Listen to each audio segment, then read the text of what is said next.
Mis queridos hermanos, las palabras están en crisis. Evidencia la pandemia del coronavirus.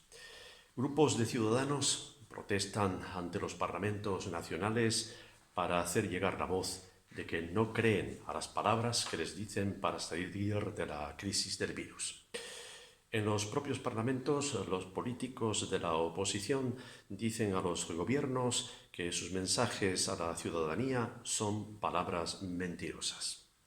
Las redes sociales siembran en los lectores la semilla de la duda sobre las palabras que oyen de los que lideran los países y dan creencia a las palabras conspirativas de todo tipo. A los cristianos, la demora a sus oraciones porque el Señor escuche sus palabras y corra la vida que interrumpió el coronavirus, obstaculiza la confianza en Dios con la impaciencia y la inconstancia. A este riesgo, el texto de hoy nos trae un precioso ejemplo del poder milagroso de la palabra de Jesús. Se halla en el Evangelio según San Lucas, capítulo 5, versículos 1 al 11. Leo los primeros 5 versículos. Aconteció que estando Jesús junto al lago de Genesaret, el gentío se agolpaba sobre él para oír la palabra de Dios. Vio 2 barcas que estaban cerca de la orilla del lago. Los pescadores habían descendido de ellas y lavaban sus redes. Entró en una de aquellas barcas Jesús, la cual era de Pedro, y le rogó que le apartara de tierra un poco. Luego, sentándose, enseñaba desde la barca a la multitud. Cuando terminó de hablar, dijo a Pedro: «Boga mar adentro y echad vuestras redes para pescar». Respondiendo Pedro, le dijo: «Maestro, toda la noche hemos estado trabajando y nada hemos pescado, pero en tu palabra echaré la red». Lucas centra su atención en Pedro, ni siquiera en el mensaje de Jesús a la multitud. ¿Por qué? Porque Pedro va a servir para mostrar el poder de la palabra de Jesús. Pedro, que ha prestado su barca a Jesús como un púlpito flotante sobre la superficie acuática del lago de Genesaret, escucha las palabras de Jesús dirigidas a él personalmente. «Pedro, rema mar adentro y echad vuestras redes para pescar», le dice Jesús.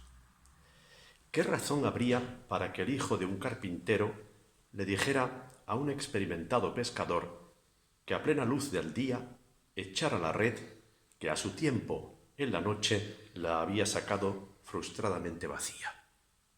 No había ninguna razón razonable.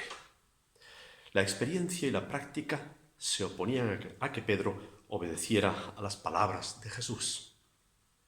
Pero algo hay en la voz de Jesús que al rudo Pedro le amansa, le calma y le hace obedecer. «Maestro, toda la noche hemos estado trabajando y nada hemos pescado, pero en tu palabra echaré la red», le dice a Jesús. Pedro estaba experimentando el poder de la palabra de Jesús. Era para él la palabra de Jesús una voz de fuerza creadora, capaz de convencer para superar su propia incredulidad. Esta palabra de Jesús cautiva, capta a Pedro. Y Pedro no siente más remedio que seguir a la palabra de Jesús contra todo absurdo. El efecto de aquella obediencia no se dejó esperar. Sigue el texto diciéndonos lo que pasó. Leo los versículos 6 al 8.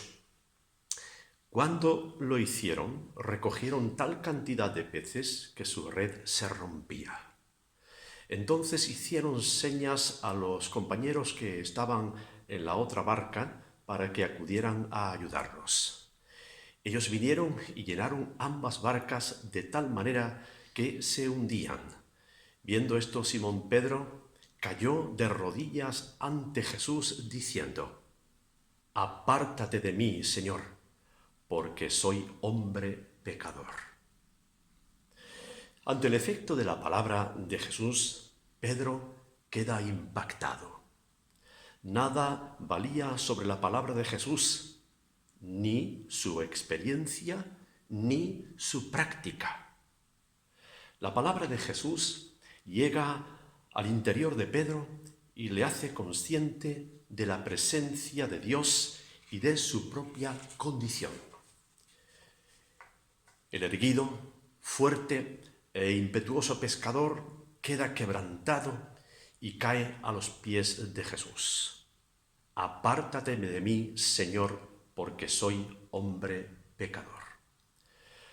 Por primera vez en su vida se ha iluminado lo más profundo de su interior y ve con horror quién es verdaderamente él mismo y quién mueve su personalidad.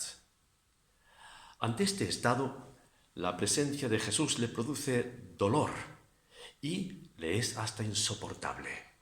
Apártate de mí, Señor. Ante este estado de ánimo, Jesús no le abandona, sino que lo rescata de su profunda consternación, abatimiento. Y dice nuestro texto finalmente, en los versículos 9 al 11, por la pesca que habían hecho, el temor se había apoderado de él y de todos los que estaban con él, y asimismo de Jacobo y Juan, hijos de Zebedeo, que eran compañeros de Pedro. Pero Jesús dijo a Pedro, no temas, desde ahora serás pescador de hombres. Trajeron a tierra las barcas y dejándolo todo, lo siguieron a Jesús. De su consternación, abatimiento, Jesús saca a Pedro a la esperanza con una promesa. Pedro, no temas, desde ahora serás pescador de hombres. El cambio de vida se amplía con el cambio de oficio. Si antes pescaba peces en el agua para la muerte, ahora pescará personas en la tierra para la vida. Poderosa es la palabra de Jesús, que así lo cumpliría en Pedro.